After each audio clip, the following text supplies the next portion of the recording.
গোবিন্দ ঘোষের লেখা বই শ্যামল গায়ের গল্পগাছা আপনাদেরকে গ্রাম বাংলার এক সুন্দর ছবি দেখাবে।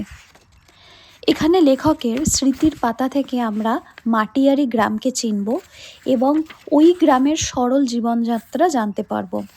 আর জানতে পারবো আমরা পার্শ্ববর্তী গ্রামের গল্প, ইতিহাস। ইতিহাস এখানে খুব সুন্দরভাবে আমরা গল্পের মাধ্যমেই জেনে যাব।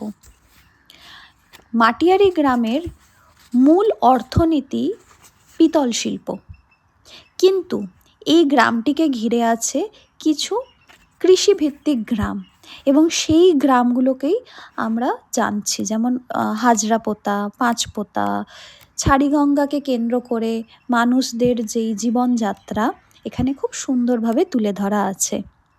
লেখকের মামার বাড়ি এই অঞ্চলটায় হওয়ার জন্য আমরা 60-এর দশকের কিছু কথা জানব। সেই সময়ের ধর্মবিশ্বাস, লৌকিক আচার, কৃষ্টি সংস্কৃতির কথা।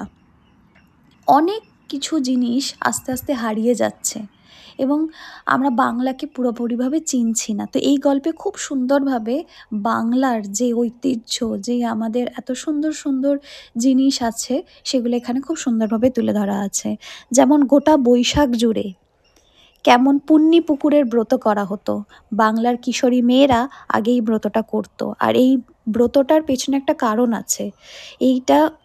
এইটা করা হতো যাতে গরম প্রকৃতিকে কোনো ক্ষতি না করতে পারে, যাতে খাল বিলের জল থাকে আর চাষে কোনো ক্ষতি যাতে না হয় এবং মাছও যাতে থাকে, যাতে আমাদের সন্তানরা ভাতে মাছে থাকে।